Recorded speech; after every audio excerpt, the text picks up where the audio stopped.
Hi. Wait, can you talk for a sec? Last night I got literally heinous. Literally heinous with Lily Maslia. Hi. Hello and welcome back to Literally Heinous. We have a very special guest on, Hope Woodard. Hi. Just hoping along. So true. Yeah. And I have to tell you that I have been following you for a really long time. Wow. Okay. Yeah. What brought me to you? What was your For You page saying? I remember post Pandy. Yeah. No, peak Pandy. Yeah. 2020 following you. I think it was just a beautiful woman saying funny things in her apartment. You want to know what really took me off during the pandemic was my haircut. Yeah. I attribute probably, I think it's fair to say 60% of my success to my haircuts. Yeah. Because most of my DMs are just the girlies being like, what were your inspo photos for the bob? Well, you revolutionized the bob. So I've always sort of emotionally taken things out on my hair. Yeah. Well, your face card doesn't decline. Hey, thank you. And yours either. Thank Gorgeous. you. I have this blonde in my hair now. And I was wondering if we were going to talk about it because I got the Alyssa Lou stripe. Okay. When I was going through a bit of not even a breakup, a boy who wasn't even my boyfriend, but those hit we were harder. breaking up. Yeah. It's arguably Yeah, worse. I'm whatever that means. Yeah. And I got the Alyssa Lou stripe and it started up here and now it's at the bottom. And I'm when I cut out the rest of the blonde, which will probably happen in the next couple of months, he will officially sort of be out of my system, which I'm really excited about. Cleansing. She gets a new stripe every year. Oh, and so her interesting. stripes are markers of time. Wow. Which I think is so cool and interesting. Yeah. And that has been a fun thing for me. And this blonde is as it's been growing out, I'm oh my gosh, so much time has passed. Yeah. And I'm still I'm literally counting my days for not talking to this guy. Okay. In my notes app, I have a day tracker and it's I think I'm on 115 days right now. I'm proud of you. Okay, so you're also a Southern girl. It's true. Where in Tennessee are you from? I'm from about an hour and a half southeast of Nashville. Okay. It's a place called Tullahoma, Tennessee, which is Okay. kind of a crazy. Yeah. I think we're the only Tullahoma in the world. Wow. But I also kind of grew up between there and a place called Manchester. Yeah. And Manchester has the music festival Bonnaroo, which I grew up going to. Yeah. Yeah. Okay. And you went to UT? I did. Yes. Go Vols. Go Vols. Go It's Vols. very true. Very true. Okay. The first time I was in Athens, I was with some girlfriends and we had gone down for the UT Georgia game. And Georgia fans are psychotic. UGA, Athens in particular, is lawless. Yeah, The bars per capita, Yeah. per square mile, it is nuts. I believe it. We used to go, so I worked at a summer camp. I was a summer camp girl forever and Cute. then worked there. And then we would all Cute. go to Athens during intersession. So between first and second session. And we were 17, 18, 19, 20, all getting into these bars. Were you a camp counselor? Yeah. Oh, awesome. Did you ever do that? I went to summer camp one time, but when I went to college, I became friends with a bunch of girls who were summer camp girls. And I was so jealous. Yeah. Because I was that sounds amazing. As a camper, it was 10 out of 10. Okay. And the whole experience was fine. It was good overall. It just kind of I look back and I'm still kind of parsing through it. It was really so sexually charged. Okay, well, sure. Wet Hot American Summer. It literally went Hot American of Summer. course. And so my friend group at camp, there was 4 of us and they were my best friends in the world. And then we kind of just fell off when we became staff. And now I'm looking I don't have any camp friends left. If I'm being honest, and this is something that I admit with a little bit of insecurity, but I'm really not a friend group girl. I've been saying recently, I have one friend at a time, and that friend is my wife. So I sort of look at big friend groups, and I have a little bit of jealousy, and I just don't totally relate to it. And I was talking to another girlfriend of mine, who we grew up together. Her dad was my preacher, and we went to church camp together for one summer. And she has been my wife before. Good. Do you know what I mean? And she's not a friend group girl either. So I don't know. Do you think you're kind of built for friend groups or in general? I'm like you. Yeah. I have a wife. Yeah, you have a wife. Oh, congratulations. Her name is Zoe. We've been Love. best friends since 6th grade. She lives in the city. Like, Totally. It's like my friends do be fluctuating. Okay, say more. What do you mean about that? I don't know. I mean, I think I had, you think that people are in your lives forever, and then you're kind of realizing either through like a dramatic friend breakup. Oh my God. Or a slow over time. Oh my God. I'm like, shit. I'm like such a friend breakup expert. It's like so devastating. Cause I'm like, yeah, I've got wives and I've got ex-wives, girl. Like, I'm like, I saw one of my ex-wives at a party the other day and I was like, shit, she looks beautiful. Like, I'm like, I love her. It's worse than running into an ex. Oh my God. I had on a birthday party partiful RSVP list the other day an ex and an ex-wife. And I was like, what the fuck? This is crazy. And I still pulled up. I was so proud of myself. I grabbed a great friend of mine. His name is Jared. He's just moved to Thailand because he fell in love with a girl. So Wow. I miss him. But I texted him and I was like, I really need a strong +1 tonight. Okay. I've got 2 ops on the RSVP list. And they're not my ops. It's like I love them. But Yeah. it's like when you are someone who has intense relationships, like I become a wife, you know? And then you're no longer in each other's lives. Like it's just an intense feeling. And it's like I want the best for everyone that I'm not as close with anymore.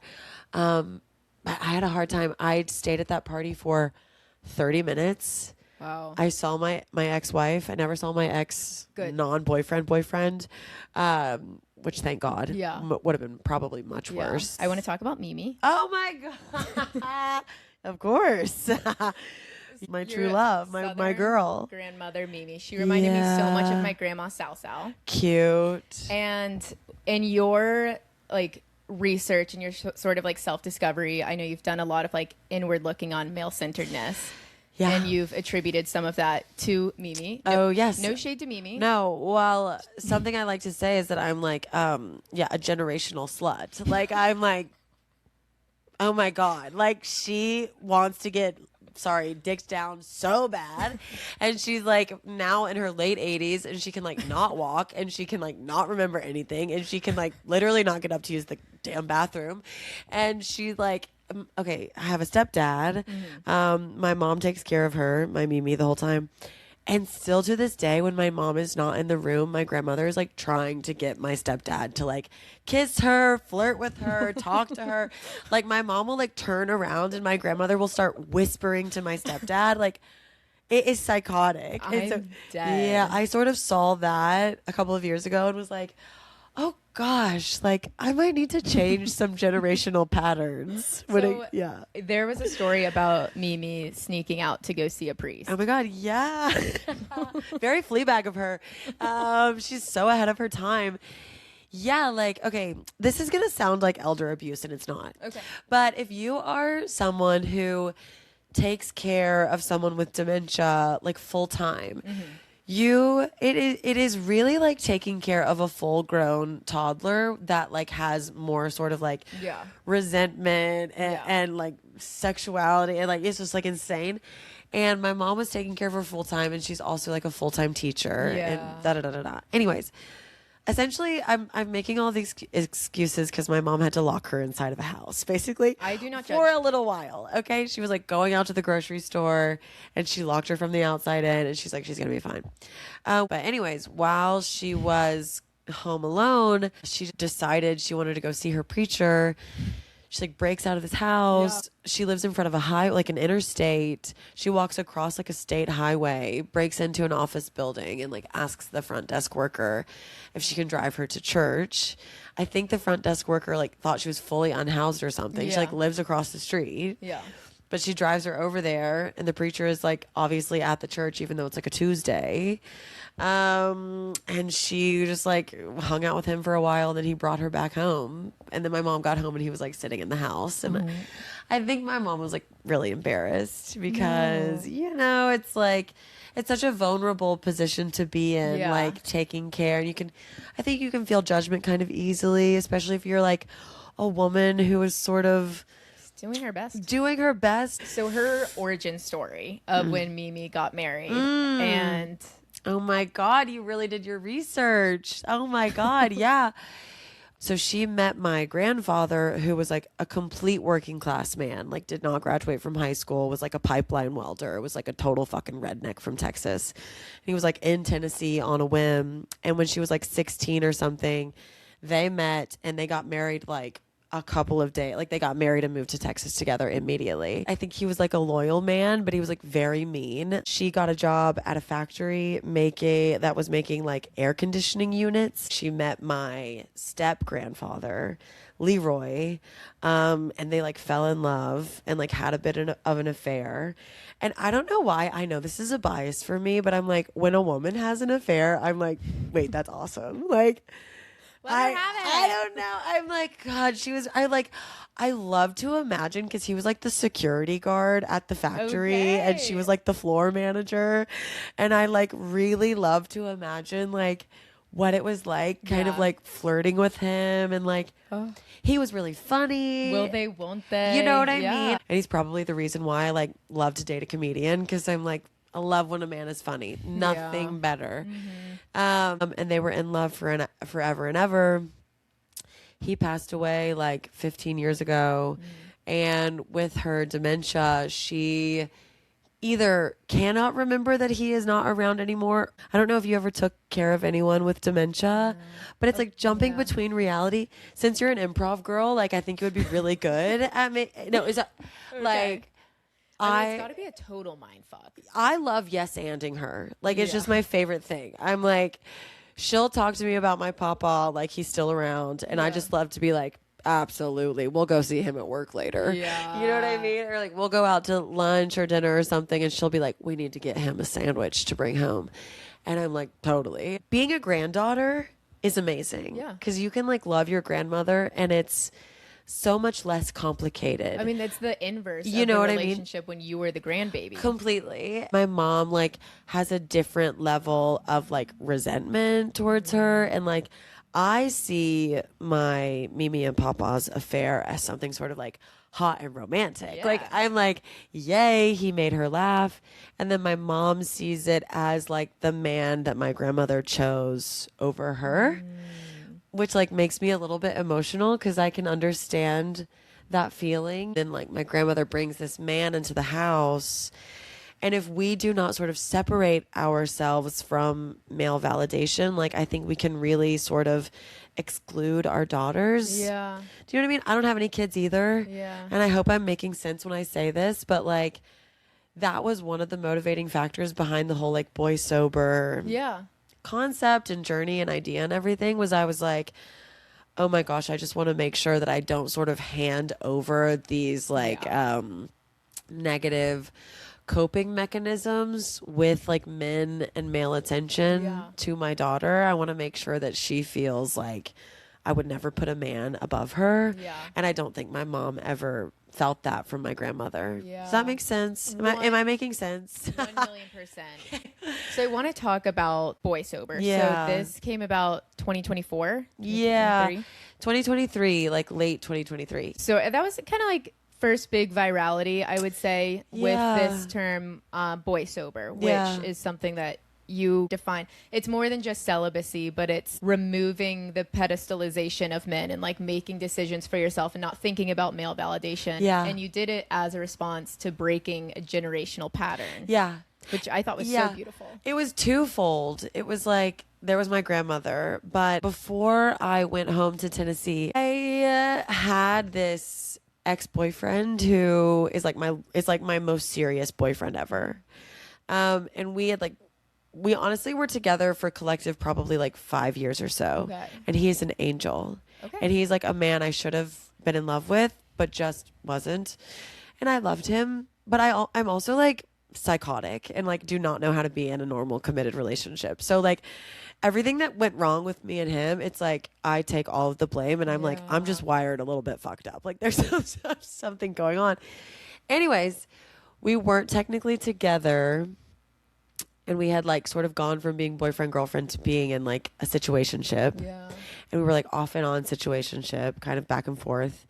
And I'd been like posting about another guy on TikTok in between, like in our off phase. Yeah. Like we were together, me and my ex, and then we split, and then I was with like this guy from Hinge, and then the guy from Hinge didn't work, and so I went back to my ex, and then he got on my TikTok and sort of went through all of my videos where I was like talking about this other situationship that I was obsessed with, and I'm like, oh my God, I felt so bad because I'm like, I never meant to hurt him. And even though technically I didn't break any rules, right? Because it's like we weren't technically together, but there's still this feeling of sort of like betrayal. Yeah. You know, because there's an emotional honesty to the relationship, regardless of the label. Yeah. And so he called me and he was like, I can't believe this. Like, I had taken this situationship like soup when he was sick one day. And my ex was like, why don't you bring me soup? And I was like, I don't know, because I'm kind of fucked up. You know? Yeah. And he still wanted to be together, which was like a crazy thing to me because I don't know if you relate to this, but sometimes I think everyone can do it, just putting someone on a pedestal. Of course. And when someone is put on a pedestal, because I have been the one on a pedestal and I have put men on the pedestal. And I think when you're up there, you really want to be seen clearly. Yeah. And you look at this person who's idealizing you and you're like, how can you not sort of stand up for yourself right now? Yeah. You know what I mean? And I have been someone who needs to get up. And then that was a situation where I was like, you got to get up. Yeah. Like, you got to see me for what I am. So, like, you were pedestalizing the situationship. You brought soup. Yes. And then your 5-year ex had me on a pedestal. Yeah. Yeah. I literally am always like, God, I hope I can like somebody who likes me back one day. I'm like, I have not been able to get into like a reciprocal liking just yet. It's always like chase or be chased. So I was like, gosh, I think I have to like give up dating because I would love to figure out how to be with someone in like a normal way. And the conversation was sort of about like decentering men and devaluing like male attention. But I think as the project has gone on, I feel like it's more about just like validation kind of in general and like codependency. Like I definitely am a bit of a codependent fucking freak. So where are you now with the journey? You know, I'm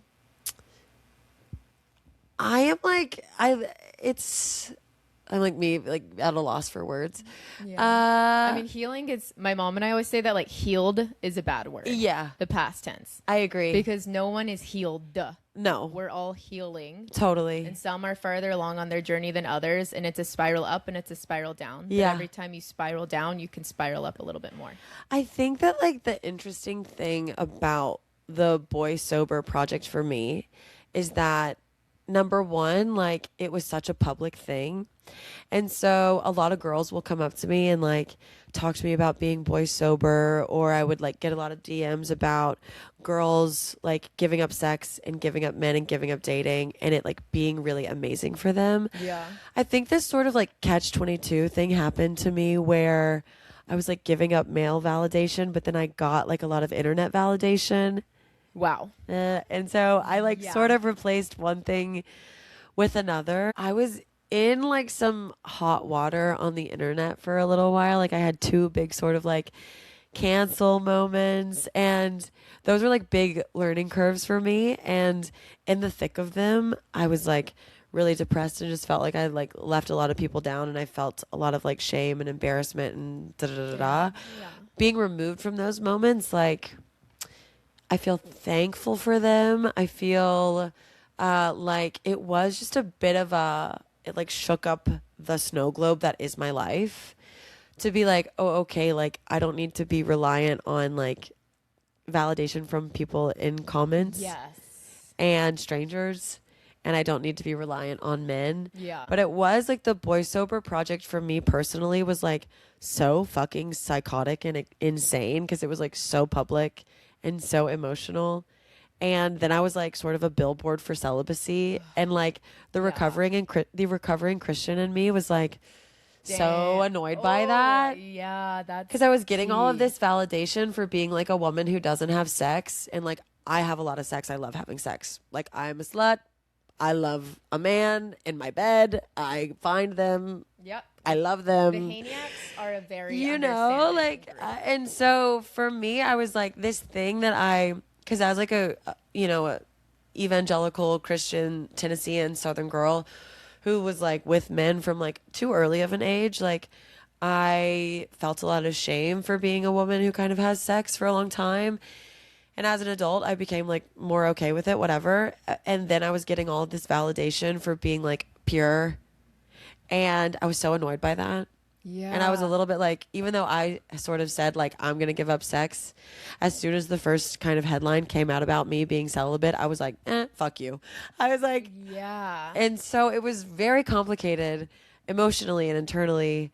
I am working on a book project now. So I'm like writing a book about it. So fabulous. Yeah, it's a personal project, but it's also kind of my life's work. Yeah. You know what I mean? Like, you were right to say like Boysober was sort of my first viral moment. It's like I quit my 9-to-5 that same year, and I got into like being on the internet and being like a public person and being like an entertainment person, like a little bit on accident. The Boysober thing, it was something I needed to do for myself, but I also turned it into a live show. Yeah. You know, it was like a monthly show, and so I was like performing it. And I think that's a tricky thing when you're like performing your healing process. Yeah. And I think that there were a lot of girls who were inspired by it that got to sort of do this healing project like a bit in private. And mine was like very public, which I am thankful for because it taught me a lot. Yeah. But I'm like, I don't know if I would recommend it. And sort of having this persona or this public image of like being Boysober, being celibate, being a woman who isn't with men or whatever, but like in my heart of hearts, like loving a man in my bed, that became a little bit of a contradiction that I felt like I had to hide. So you started Boysober, and then were you celibate for a year? I was not celibate for a year. No, I fell in love with a man that I saw on stage. I made it about 6 months or so. And then there was this guy who I saw on stage, and I went through 2 friend breakups, and I was just so mentally and spiritually down bad.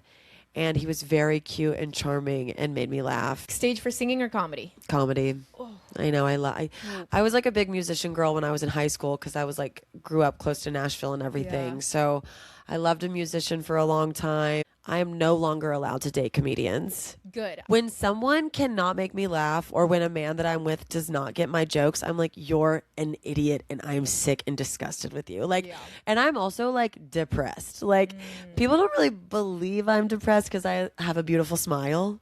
I need to be with someone who can snap me out of that. Yeah. You know, the truth is about dating a comedian is they are usually just as depressed, and so many of them are not funny off stage. Yeah. So I mean, this whole thing is so interesting to me because you started this journey as an exploration of like generational trauma and a generational negative pattern. And you're trying to break it.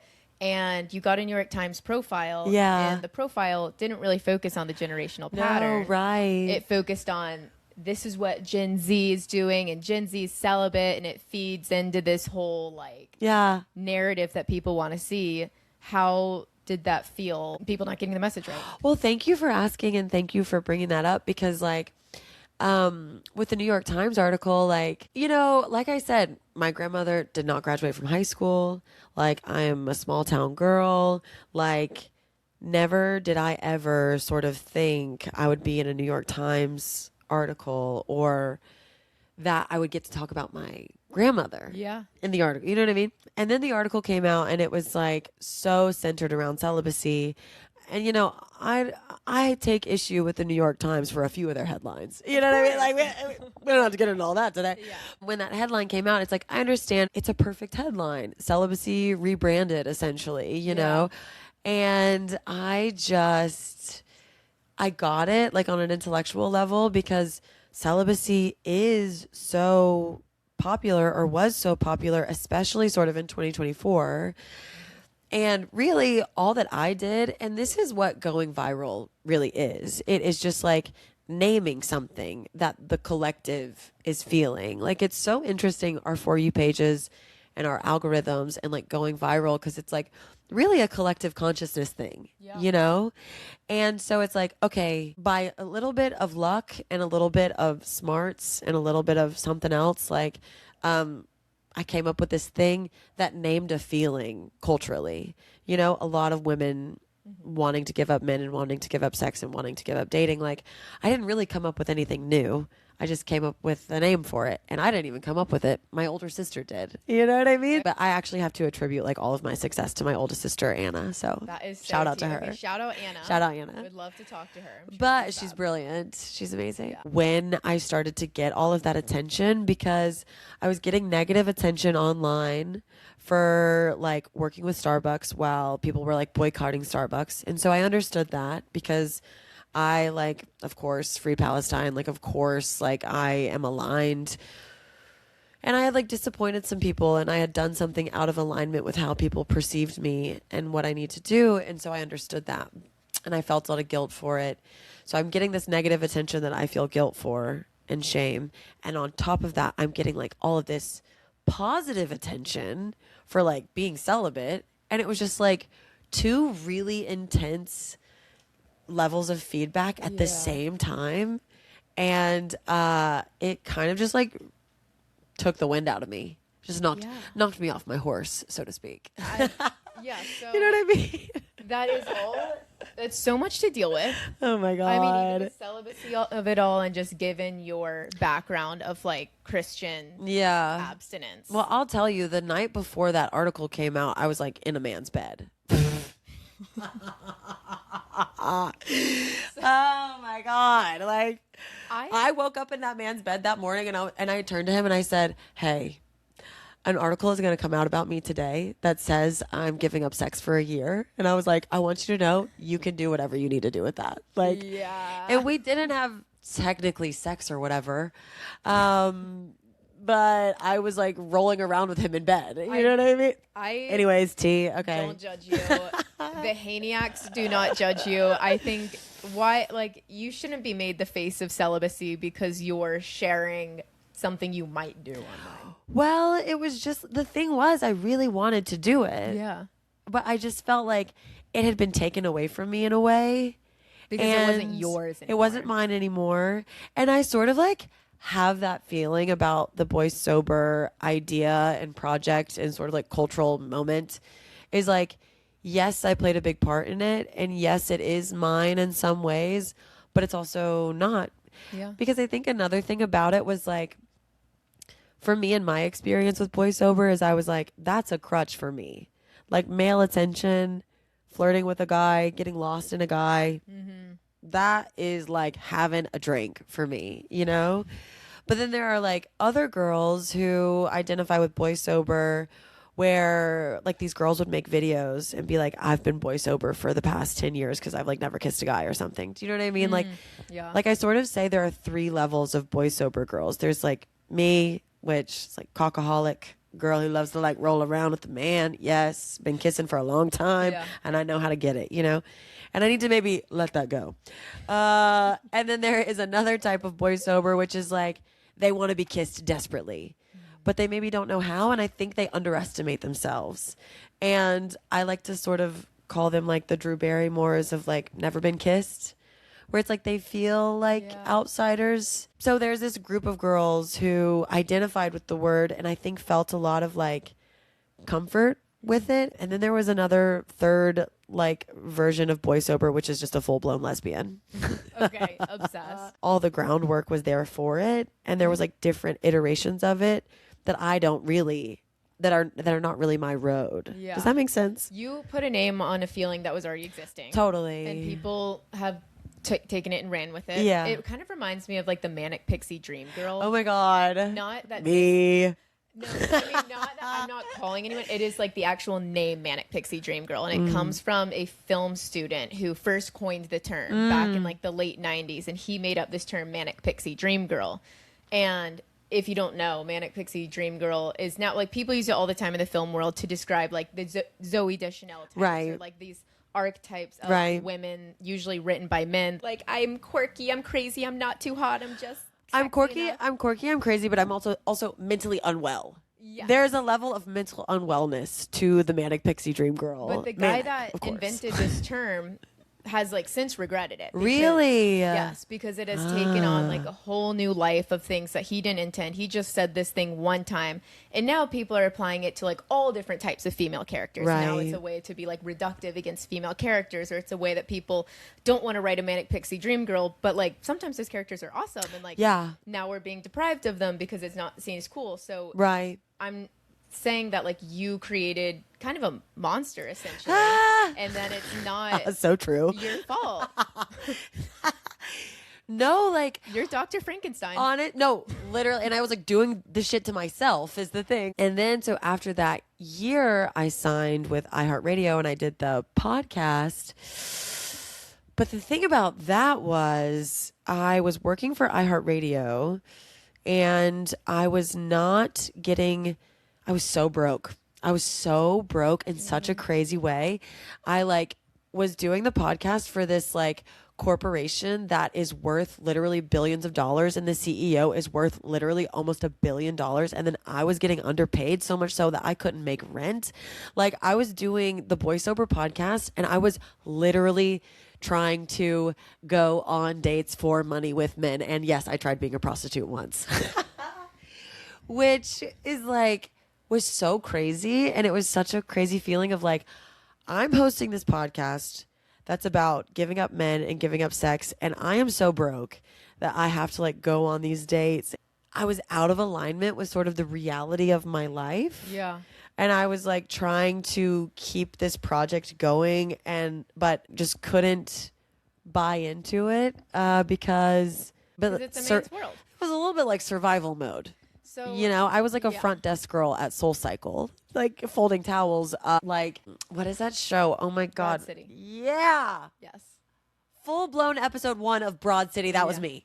So I want to go back to iHeart. Please. So you had a Let me not talk too much shit, but yeah, let's go. Yes. So they weren't paying you much, paying you nearly It enough. was like a really weird pay structure where I signed a contract and I got paid in 4 installments. And my first one was for like $2,000. My second one, which was like the next quarter, was like $5,000. I live in like it was just like It's not that much. It's not gonna make that doesn't make any sense, girl. Like Yeah. I can't get paid, and then when the project ended, they like gave me the rest of my money for the contract, and I'm like, why would you give someone a big chunk of money at the end of the project? So even though I was like working for iHeart and I had amazing producers, like I had an amazing team of girls that like made everything absolutely worth it. You need to like build it on your own. You know, you need to like do the internet thing. You need to do the short form content thing. You need to do like events on your own. Like it's a lot of building on your own and you need money for that. Yeah. But I was so broke because really I say that I'm like retired from the internet. Like if I was still doing the influencer thing, I probably could have made more money, but I don't do that anymore. Yeah. And so I was making minimum wage. Yeah. For SoulCycle. So I was like working for these 2 like mega corporations. Yeah. They're all like the C-suite of all of them, like so wealthy. And I'm just sort of like a part of this system, like not making any money. Yeah, it definitely like radicalized me in a way. Good. And then, so you went on some dates for money. What was that experience like? Did it work? So I was like working at SoulCycle and I was talking with the girls and I was like, I need like $1,000 like immediately. Like I need $1,000 tomorrow. And I was talking to this one girl that I worked with and she was like, you can get on this app and you can just get paid to go on dates. Okay. And I was like, oh my God, like I literally every time I go on a date with a man, I'm like acting anyways. It's like I should be paid for this. No, literally. It's Yeah. like I'm looking at them like I'm in love with them. I'm making them laugh. I'm laughing at them. Like I'm charming. I'm beautiful. I hate to say it. You know what I mean? It's like course. I'm providing a service when I go on a date with a man. I might as well get paid for it. And I called my mom, and she'll be embarrassed that I admit this, but I called my mom and I was like, this girl told me about getting paid to go on dates with men. And she was like, do you have to do anything with them? And I was like, no, I would just be paid for going on the dates. And she was like, I think you should do it. And Yeah. so I get on this website, I make a profile. I had some like messaging moments with people. It was like 3 or 4 guys that I was like messaging with. Like one of them tried to get me to like send him nudes without paying me any money. And I was like, you're so fucking stupid. Like, why would I do that? And then some other ones, I was just like, this feels weird, whatever. And then there was one guy who I got on a phone call with. And he did not want to send, I did not know what he looked like. But I got on a phone call with him and he had a nice voice and he was smart. And I was like, okay, like, let me try to do this. Yeah. And he had told me that his overnight rate or whatever would be like $1,500 and that for the day it would be like $500. Okay. And so I thought we were just going to go on a date. I sort of thought overnight meant I would have to sleep with him. And if I met with him in the day, we would just like go on a date. Yeah. And that would make money for that. Because this is what people told me. Mm-hmm. But I got on the date. And so he asks me to go to like a hotel bar in Midtown. And it's like last July. It's like a year ago. Yeah. And I like go to this hotel bar in Midtown and I pull up and I see him and I was just like, what am I doing? If he had sent me a picture of himself, listen, the men I have slept with, you would be shocked. Like I really, really, you could look like anything. And if you're charming or funny enough, I will lay down with you. That's just my truth. Okay. And so much so where my friends are like, they get upset with me about it. Like I would show my ex to people and like girls would get upset because he was just not so conventionally good looking. So maybe if I had been prepared, but I also think I just showed up and he could have looked like anything. Yeah. He could have looked like anything and I would have been like, what the fuck am I doing? And I like sat down with him and I like started talking to him about politics, like which like you probably shouldn't talk about politics when you're like trying to be on like a date for money. And long story short, I ordered like a Diet Coke. He was drinking a Diet Coke.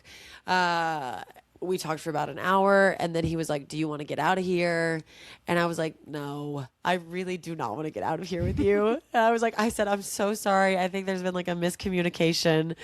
And I left. I like ran away. Did you get paid? No. No. And everybody, I'm like, that's the thing too. It's like, I was a little bit like beating myself up about it. Cause I was like, first of all, I needed money. Second of all, I was like, I'm not cut out for it. I was like, what do you mean you didn't get any money from him? Like, this is psychotic. Like, I talked to him for an hour and a half. And a bunch of my girlfriends were like, I can't believe you didn't get him to give you any money. And I was like, I'm just not cut out for it. Like, I felt bad for him. I can't believe this is what we're doing right now.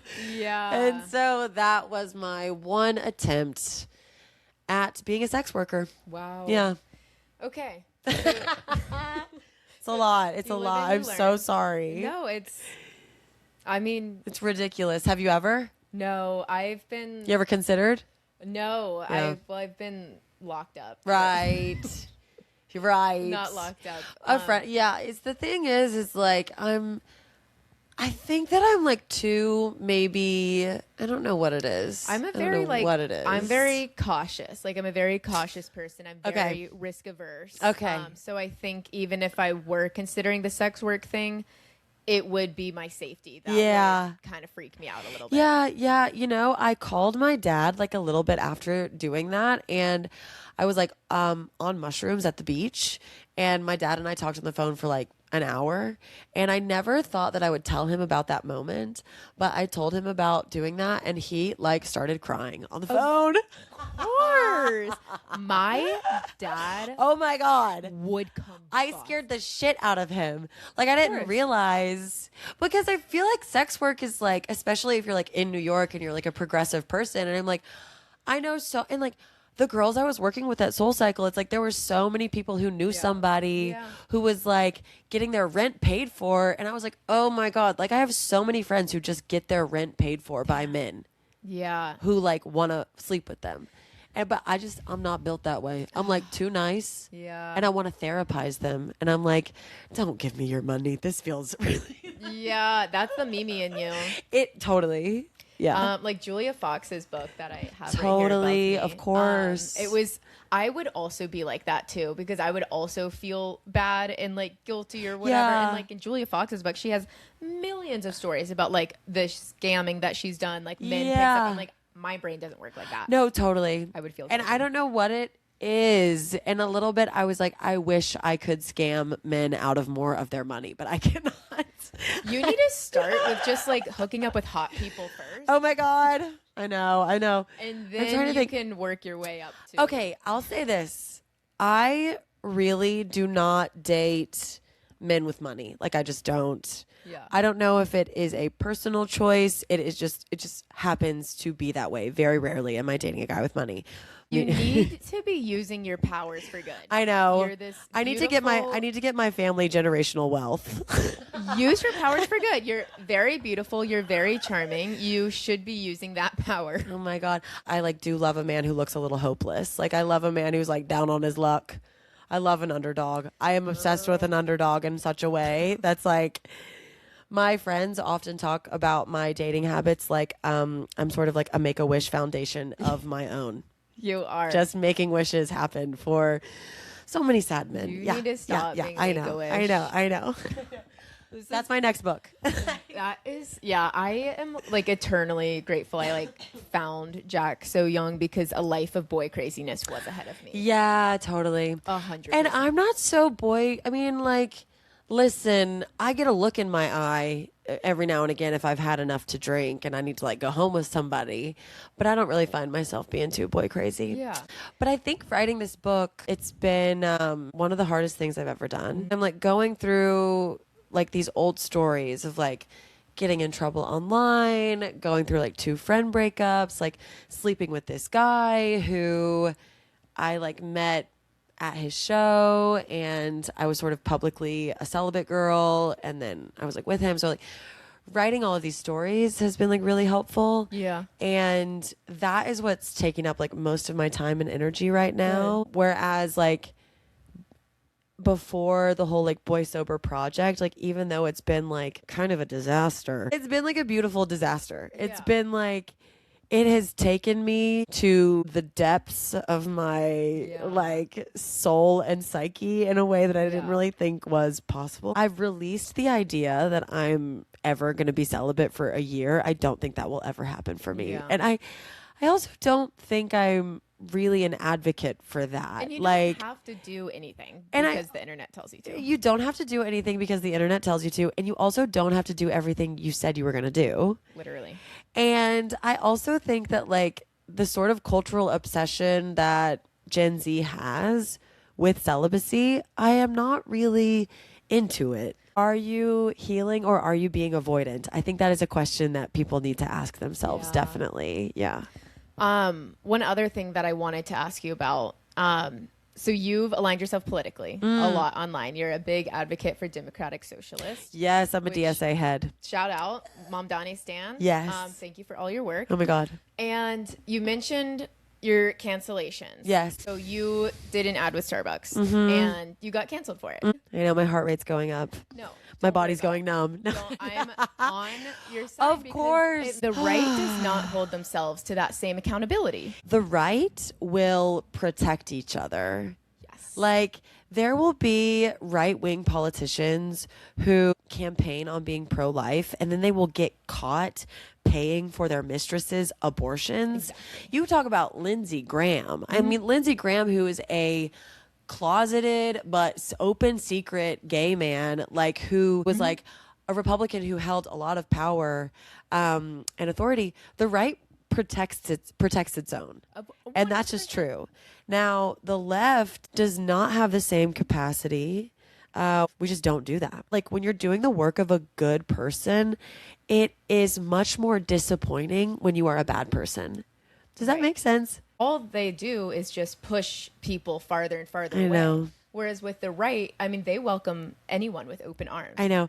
Something I love to kind of like think about is like, what if after I got canceled for the first time, I just like fully became a right-wing influencer? Like that would And then it's like, and teach people a fucking Like- lesson. Like the grasp that people had on Starbucks specifically. Yeah. And just annihilating anyone who got Starbucks. Starbucks as an organization, I think, is an easy target.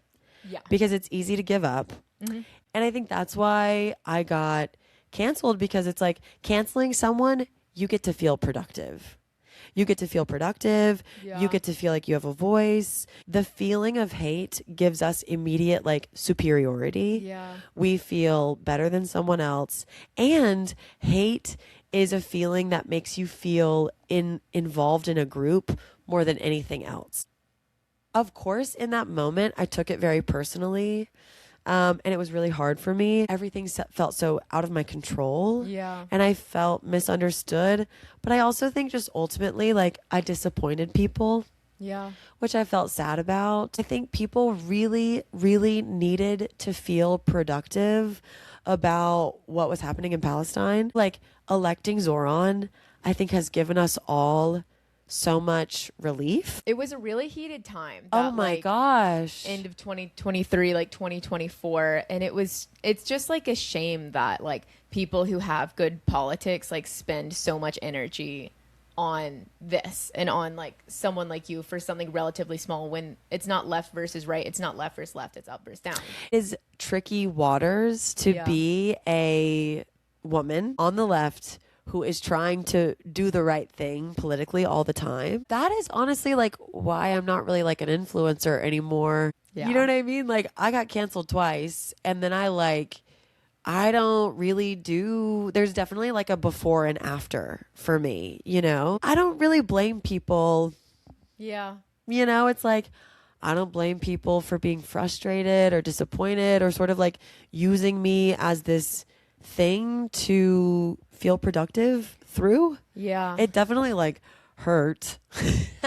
But the second one was like even a little bit worse because that was so crazy. It's like, first of all, I tried being a full-time influencer for like less than a year, and I got canceled twice, which is like so fucking funny. It's like, what the fuck? Like, like you're really like, bad at it. what are the, yeah, like you're really bad. Like, what is going on? I think that means you're good at it. Like, that's so funny. It's like, okay. So I got canceled the first time, and then I sort of just tried to like push through it. Cause like the Boysober stuff was happening. Yeah. I mean, my public life was doing okay after it, but my personal life, like I just blew up my own personal life. Another element to like me getting canceled the first time was I made an apology video before anyone ever called me out on working with Starbucks. Yeah. And I was talking with a friend about this the other day, and he was like, do you think you would have gotten canceled if you hadn't made the original apology video? And I was like, I don't think so. Like, because Yeah. the video that was stitched that made it all happen was my apology video. That was like that nobody asked that for. nobody asked for. Okay? And then I got canceled the second time, and it was because I made a joke that just got taken out of context. And it's like, I totally understand why it got taken out of context. Yeah. I totally understand why people were so hurt by it. And this was the pizza. This was my Pizzagate moment. Damn. I know. And so the joke was just you were mad about some guy not texting you. No, right. Okay, thank you for giving me the platform to explain myself. I'm like a big storyteller, whatever. And I was telling a story about how me and a friend had gone to get pizza at Lindustry in the West Village. Yeah. And she had asked me, teach me how to flirt. Okay. And I said, oh my God, just give the guy your number. And there was a really good looking guy working at Lindustry. And I gave him my number. And then I went back to her, and she said, what if he has a girlfriend? What if he this? What if he that? And I said, I don't care about that guy. And I meant to be like, we should care about guys less always. Like, I give him my number. I don't care about him.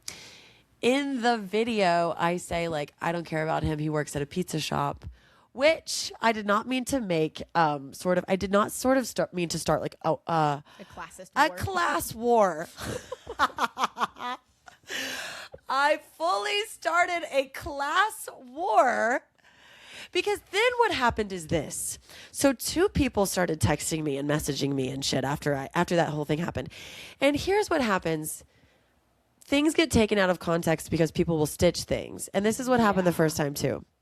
So some guy somewhere stitches a video of mine and goes, this dumb, beautiful girl has said something really offensive and you should all hate her for it. And then like millions of people are like, yeah, we believe that guy. So that's what happened. And I had 2 big responses where people were messaging me being like, fuck you, fuck you, fuck you. Like, you shouldn't be so classist, da da da da. And like, the crazy thing is, I think what made me so mad about it is I was like, I don't date men with money. Like, Literally.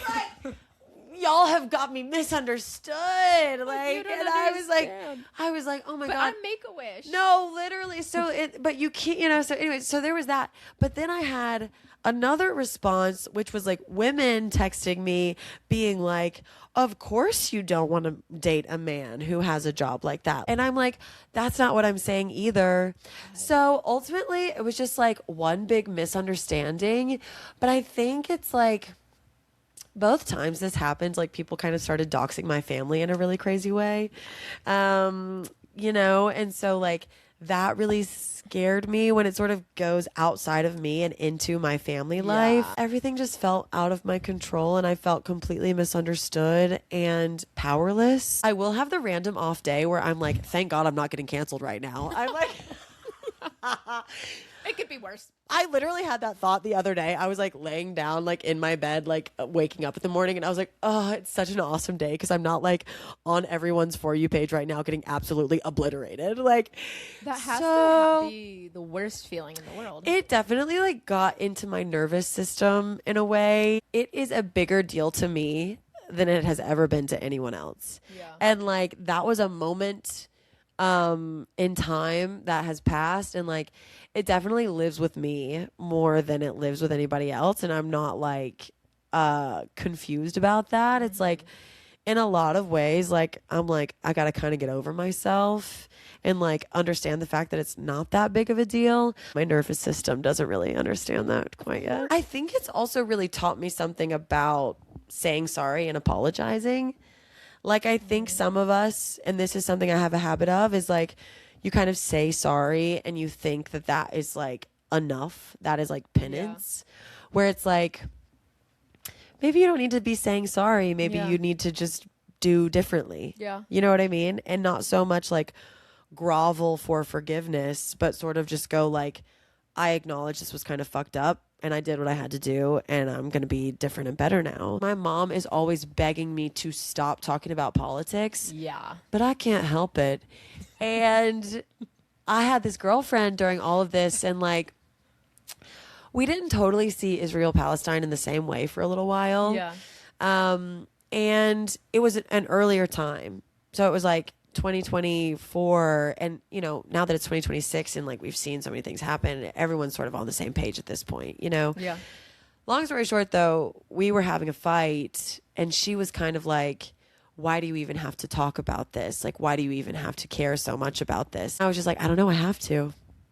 And I've just always been political and I've always been like a girl on the left in the South. Like, I feel you. You know, I do. I'm like that too. I don't know. It's like I'm just built that way. I don't know. I've always, ever since I became like politically conscious, I've always been a leftist. Yeah. Ever since it was never even like a thought to me that I wouldn't. Yeah. And I'm gonna let you off the hot seat now. Please. Okay, we're gonna transition into a literally heinous original game. Good. I'm gonna give you a few things. You're gonna tell me if they're chic or freak. Northern elitism. Oh my God. Freak. Yeah. So freak. Big freak. Big freak. Yeah. Yes. It's no. I do get it. Like comments about all the time. I have experienced Northeastern elitism, and that is one of the reasons why I hate Democrats. Yeah. You know? Mm-hmm. Okay, chic or freak, demoting your friends. Ooh, I'm gonna say kind of chic. I'm in the demoting game now. Yeah. Because there's no reason to have this like crazy friend breakup. Sometimes you just demote people and you don't need to make it a thing. Yeah. And you just go, you know what? Like, oh, I thought you were my friend like this. Now I see you're my friend like this. And that's okay. And I love you. That's what I think too. Yeah. SEC schools. Oh, love. I mean, chic, whatever. Yeah, chic, sorry. chic. If you Yeah. hate on the SEC, get over it. I mean, whatever. It's Yeah. like, Open mics. ooh, my God. I'm so scared of open mics at this point in my life. Chic or freak open mic. I'm going to have to say both. Yeah. Very chic and very freaky. I hate them. I know. Chic or freak Zens. Oh, freak. I just love to smoke. You know, I'm quitting cigarettes, Yeah. and people always tell me to get on the Zins, and I'm like, it's not the same. Chic or freak Instagram Plus. Ooh, what even is that? Okay, Instagram Plus is a new paid feature on Instagram. Oh. Where you can see when people view your stories. You can search the views to see who. No.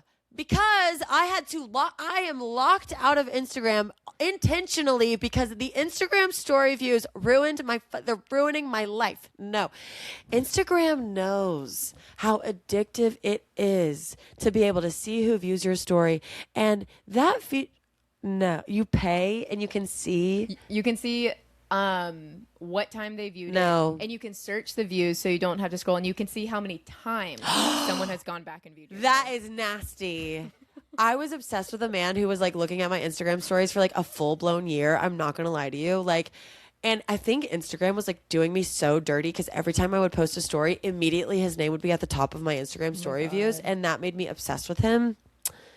And I'm still recovering. Yeah. I've never been like a story view searcher. Okay. See, I wasn't really either. And then I was. And now I'm probably not going to be on my Instagram app for at least 90 days. Are you going to get Instagram Plus for this feature? No. Good. Because, see, I don't need access to that information. Like, you know what? We really don't need to know everything. We really don't need to know. That's beautiful. Yeah. Chic or freak, a text confrontation Oh. rather than face-to-face or phone call. I think it's okay. Chic. Okay, I used to be like ride or die phone call face-to-face girl. Yeah. I actually have a lot of respect for the text because you get to say everything you want to say exactly how you want to say it, and I got to like sit with that information. Yeah. Because I know if I like would have received a text or that over a phone call, I would have been like crying and saying maybe things that I didn't exactly mean. So now I'm pro texting. I think that like with a text, it's like you can really like, it's like writing a letter, you know, and you can say everything you need to say and it's safe and it's intentional. And like, sure, maybe you should have the phone call at some point if you ever need it. But like, I think text is totally fine. Chic. Nothing gets misconstrued. You get to say what you want to say, and it gives the person space to react and just, you know, have a thoughtful response. So I'm pro texting sometimes. Me too. Okay, last one. Hooking up with two guys in the same friend group. Oh my God, I actually did that this year. It's freak. I mean, it's freak. You can do it, but you're being a freak. I feel like it's chic. It's like, yeah. I mean, yeah. As I could go either way. I don't mind. Yeah. You are a star. Oh my God. I'm addicted to you. You're so We've had fucking fun. We've funny. had fun. Can you tell the Haniacs when the book is coming out? What we can I'm look writing for? it right now. Honestly, it takes a long time. I have to finish my first draft by the end of this year, and then it will go into sort of edits, and then it will be published. So, I mean, honest to God, not for like 2 years probably. Well, but I will be here promoting it, and I'm going to have you back on the podcast once thanks. it's Yeah, out. that would be awesome. And then obviously let's get dinner a million times in between. Yeah. Follow Hope on everything. I'll tag you in everything. And thank you so much for your vulnerability and sharing things. You're so smart. Thanks for having You're me. so wise. Thank you. Give Mimi a hug and a kiss for me. I'm a little bit wise and a little bit stupid, and that's how I like it. Thank you.